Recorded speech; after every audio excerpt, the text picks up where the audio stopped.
ঈদের পর ছুটির দিনের বাজারে কাঁচা মরিচের ঝালের সাথে বেড়েছে পেঁয়াজের ঝাঁজ। আলু আদার দামও বাড়তি। ব্রয়লার মুরগি ও ডিমের দাম কিছুটা কমলেও প্রায় সব ধরনের মাছের দাম বাড়তি।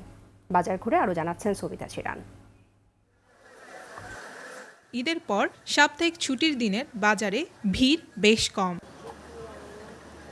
ডিমের বাজারে কিছুটা স্বস্তি ফিরেছে। ডর্জন প্রতি ডিমের দর ১৫০ টাকায়। কিছুটা কমেছে ব্রয়লার ও সোনালী মুরগির দাম, আর দেশি মুরগি বিক্রি হচ্ছে ৬৮০ টাকায়। ব্রয়লার মুরগি ১৭০ থেকে ১৮০ টাকা, লাল লেয়ার মুরগি ৩২০ টাকা।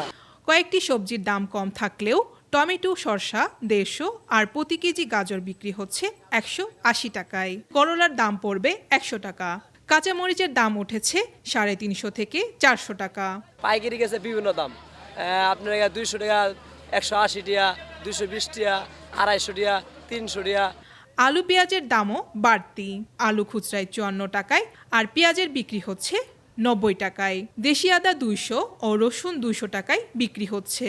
পাইকারি বিক্রি আছে ৫২ টাকা কেজি, আর খুচরা বেচা আছে ৫৪ টাকা কেজি। ঈদের আগে যেমন ডিমান্ডটা বেশি ছিল, উল্টা আরো দামটা বেড়ে গেছে। আদা কিনছিল ৩০০ টাকা কেজি, আগে কিনছিল ২৬০ টাকা করে, পেঁয়াজ কিনছে ৮০ টাকা করে। মাছের বাজারে প্রায় সব ধরনের মাছের দামই বাড়তি। তবে ১৮০০ টাকা কেজির ইলিশ কমে হয়েছে ১৪০০ টাকায়। আর মাছ আমার কাছে নিল ৬০০ টাকা কেজি, আর রূপচাঁদা ১১০০ টাকা। গরু ও খাসির মাংস আগের দামেই বিক্রি হচ্ছে। সবিতা চিরান, ২১শে টেলিভিশন, ঢাকা।